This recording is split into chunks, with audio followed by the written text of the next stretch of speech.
అంటే జనరల్గా pre release ఈవెంట్లో మాట్లాడి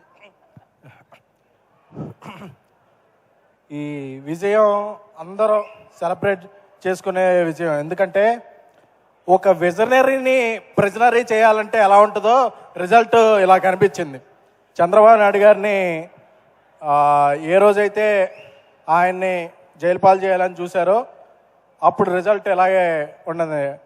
లోకేష్ గారిని మంగళగిరిలో అప్పట్లో ఓడించారు, ఇప్పుడు ప్రత్యర్థులకి ఆయన మంగళవారం చూపిస్తున్నాడు. సో ఇక్కడ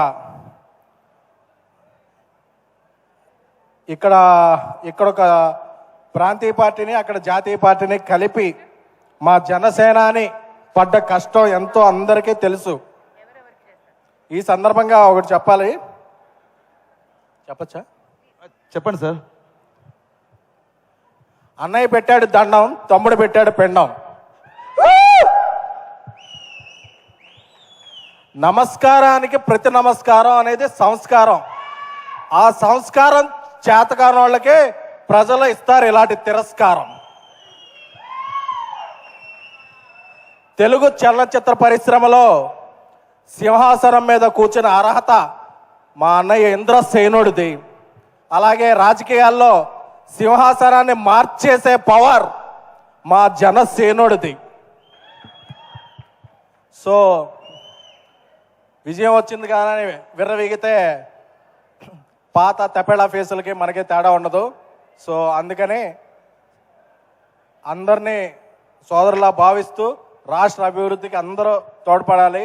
అలాగే ఎవరి మీద కోపం వస్తే టికెట్లు రేట్లు తగ్గించేసి సినిమా థియేటర్లు బయట ఎంఆర్ఓల చేత ఆర్ఓలు చేయించే కాకుండా ఇప్పుడు సినీ పరిశ్రమకి మంచి చేయాలనుకునే ప్రభుత్వం వచ్చింది. సో ఇలాంటి ప్రభుత్వం సుస్థిరంగా ఉండాలని, తెలుగు చలన పరిశ్రమకి ఎంతో మేలు చేకూరాలని కోరుకుంటున్నాము. అలాగే విజయం వచ్చిన తర్వాత అందరూ విజయం తరపున మేమున్నాం అని అవుతారు. ఈ విజయం రాకముందు నుంచి విశ్వప్రసాద్ గారు జనసేన క్యాంపెయిన్లోనూ విరివిగా పాల్గొంటూ అలయన్స్కి అండగా నిలిచారు. సో ఆయనకి కూడా శుభాకాంక్షలు. సార్, మీరు ముందే విజయాన్ని ఊహించారు, అలాగే ముందే అండగా నిలబడ్డారు. సో మీలాంటి వ్యక్తులు అటు జనసేనకి, అలాగే అలయన్స్కి, అలాగే తెలుగు చిత్రసీమకి మీరు చేసే ఫ్యాక్టరీ లాంటి సినిమాలు ఎంతో అవసరం.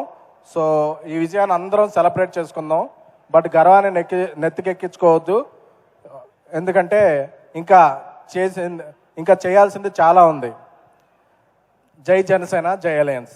Thank you sir.